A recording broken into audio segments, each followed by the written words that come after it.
अस्सलाम वालेकुम दोस्तों, आज हम आपको ऐसे मुल्क की सैर करवाने जा रहे हैं जिसे आग और बर्फ की सरजमीन कहा जाता है। इस मुल्क में इंसानों से ज्यादा भेड़ें पाई जाती हैं। ये मुल्क आतिशफिशाओं से भी भरा पड़ा है। ये एक ऐसा मुल्क है जहां जुर्म एक नायाब चीज जबकि इंसाफ एक आम चीज है। जी हाँ, आज हम सैर करने जा रहे हैं आइसलैंड की। यहाँ के किसान सबसे ज्यादा अमीर क्यों हैं? शहरी वजीर आजम या सदर से डायरेक्ट कैसे बात कर सकते हैं? आइसलैंड के पानी को जमीन का अमृत क्यों कहा जाता है?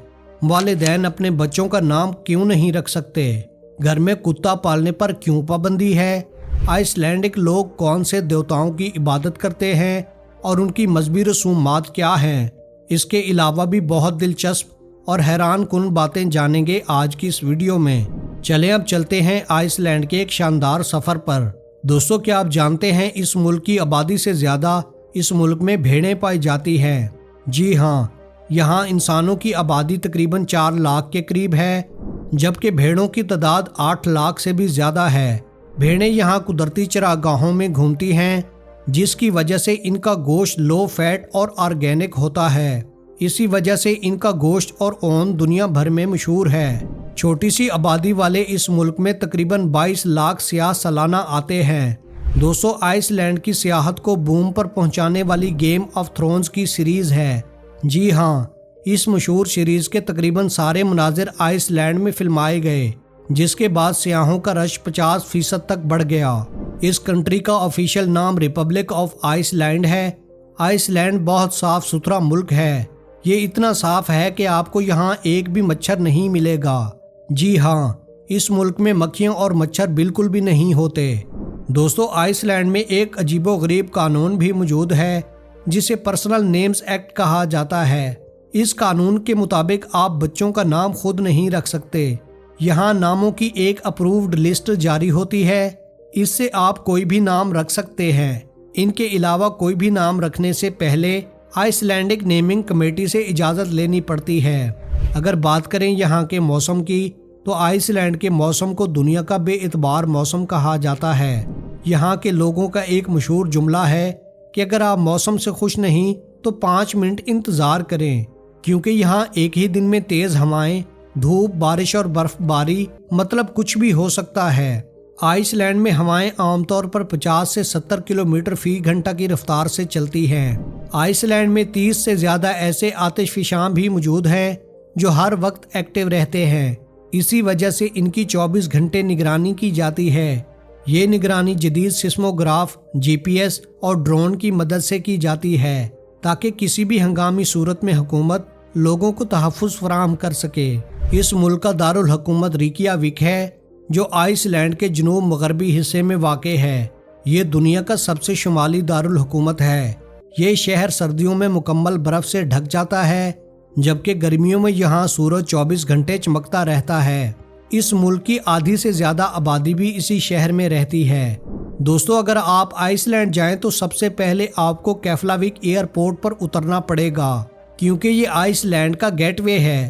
तकरीबन 98% मुसाफिर इसी हवाई अड्डे से मुल्क में दाखिल होते हैं। केफलाविक एयरपोर्ट आइसलैंड का सबसे बड़ा और अहम बैनुल अक़वामी एयरपोर्ट है। ये रिकियाविक से तकरीबन 50 किलोमीटर जनूब मगरब में वाक़े है। इसको अमरीकी फ़ौज ने 1943 में दूसरी जंग अजीम के दौरान तामीर किया था। जंग के बाद भी ये अमरीकी फ़ौज का फ़िज़ाई अड्डा रहा, जिसे केफलाविक नेवल एयरपोर्ट स्टेशन कहा जाता था। केफलाविक एयरपोर्ट यूरोप और शुमाली अमेरिका के दरमियान एक ट्रांजिट पॉइंट के तौर पर जाना जाता है। दोस्तों, क्या आप जानते हैं आइसलैंड में सांप, कछुए और छिपकली पालना गैर कानूनी है? जी हाँ, आइसलैंड में कोई भी शख्स सांप, कछुआ या छिपकली को पालतू जानवर के तौर पर नहीं रख सकता। 1990 की दहाई में कछुओं से सल्मोनीला इन्फेक्शन फैला, जिसके बाद हुकूमत ने इन पर मुकम्मल पाबंदी लगा दी थी। यहाँ पर पालतू कुत्ता रखने पर भी पाबंदी है। अगर आपने कुत्ता पालना हो तो आपको हुकूमत से स्पेशल परमिट लेना होता है, क्योंकि आइसलैंडिक हुकूमत इन जानवरों को बीमारियों का जरिया समझती है। इस मुल्क में तकरीबन 75 साल शराब पर पाबंदी रही। जी हाँ, 1915 से लेकर 1999 तक आइसलैंड में शराब पीना बिल्कुल गैर कानूनी था। ये पाबंदी 1 मार्च 1999 को ख़त्म की गई। इसी वजह से आइसलैंडिक लोग हर साल 1 मार्च को बेयर डे मनाते हैं। आइसलैंड में वजारतों और सरकारी दफ्तरों की तादाद बहुत कम है। यहाँ के वजीर मुशीर बहुत सादा तर्ज जिंदगी रखते हैं। कई वज़रा तो बाइक पर दफ्तर आते हैं। दोस्तों, आइसलैंड में लोग वजीर आजम से डायरेक्ट फ़ोन पर बात भी कर सकते हैं। आइसलैंड एक जजीरा नुमा मुल्क है जिसका कोई भी ज़मीनी हमसाया मुल्क नहीं है। ये मुल्क मुकम्मल तौर पर बहरे ओकियानूस के शुमाली हिस्से में वाक़ है। अगर इस मुल्क के रकबे की बात करें तो इसका कुल रकबा 1,03,000 मुरब्बा किलोमीटर है। इस मुल्क में इस्तेमाल होने वाली करेंसी आइसलैंडिक क्रोनो है, जो पाकिस्तानी 2 रुपये के बराबर और इंडियन 60 पैसे के बराबर है। ये दुनिया का वाहिद मुल्क है जो 2 बड़े आज़मी प्लेटों के दरमियान बटा हुआ है।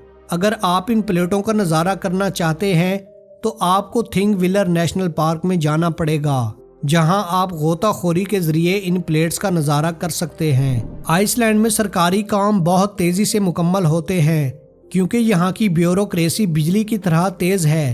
पासपोर्ट हो या शनाख्ती कार्ड, ज़मीन की रजिस्ट्रेशन हो या लाइसेंस, ऑनलाइन चंद मिनटों में मुकम्मल हो जाता है।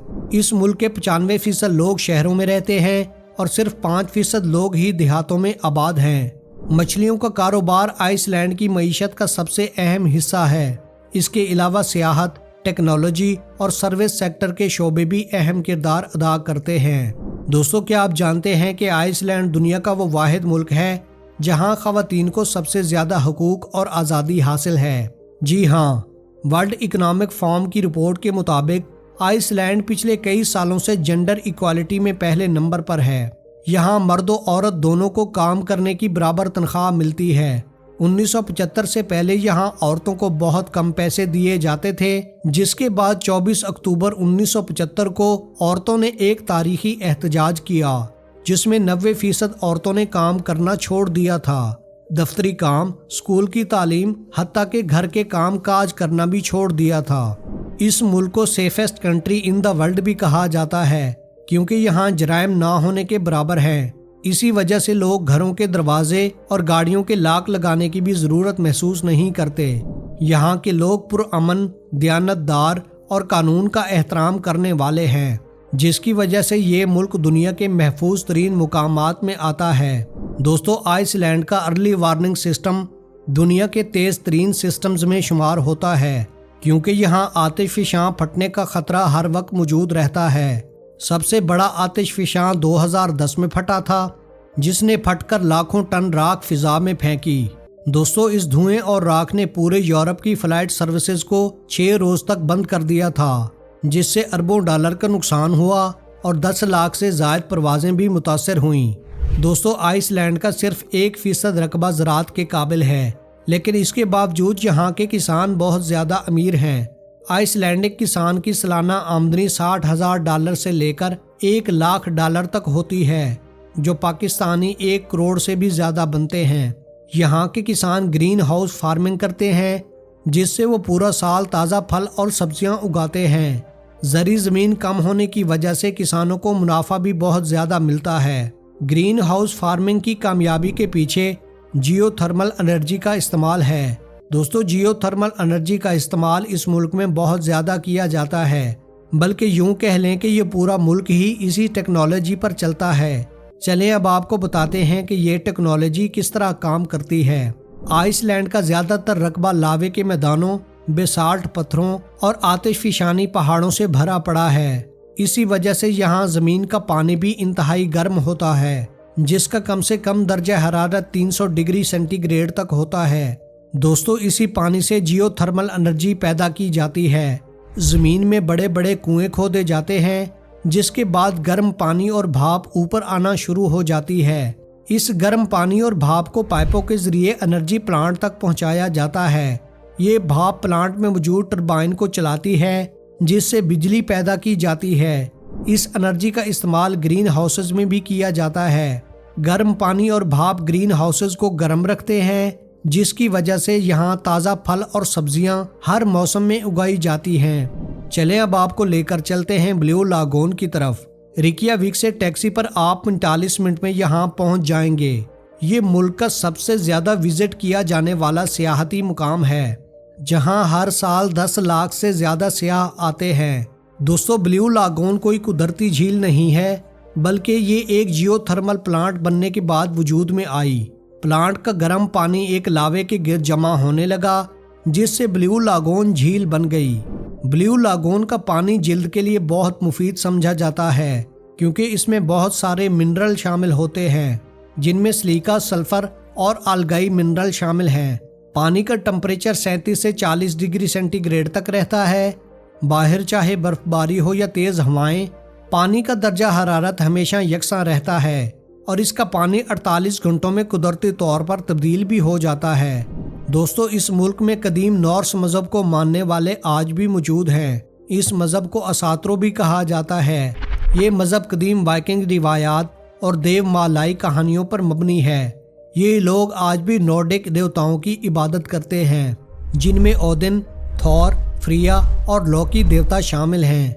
ये चारों नॉर्स मैथोलॉजी के मशहूर तरीन देवता हैं।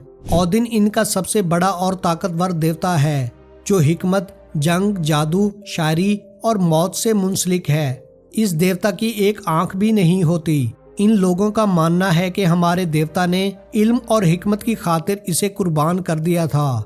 दोस्तों, ये जो आप दो कव्वे देख रहे हैं, इनका नाम हुगिन और मुनिन है। कहा जाता है कि ये कव्वे दुनिया में घूमकर देवता के पास खबरें लाते हैं। इनका दूसरा देवता थॉर है, जो ओदिन का बेटा और सबसे ताकतवर जंगजू देवताओं में शुमार होता है। ये देवता बिजली, तूफान, ताकत और किसानों के मुहाफिज के तौर पर जाना जाता है। इसका मशहूर हथियार हथौड़ा है, जो आसमानी बिजली पैदा करता है। दोस्तों, अंग्रेजी ज़बान का लफ्ज़ थर्सडे भी इसी देवता के नाम पर रखा गया है, क्योंकि ये दिन थॉर देवता के साथ मखसूस था। इनकी तीसरी देवी फ्रिया है, जो चाहत, खूबसूरती, मोहब्बत और जरखेजी की देवी समझी जाती है। इसका हथियार एक जादुई हार है, जो इसे मजीद ताकतवर बनाता है। इसके पास एक खास जादुई ताकत सीजर भी मौजूद है, जो मुस्तकबिल में देखने और तकदीर बदलने की सलाहियत देती है। दोस्तों, इस मजहब के मानने वाले आखिरत पर भी यकीन रखते हैं।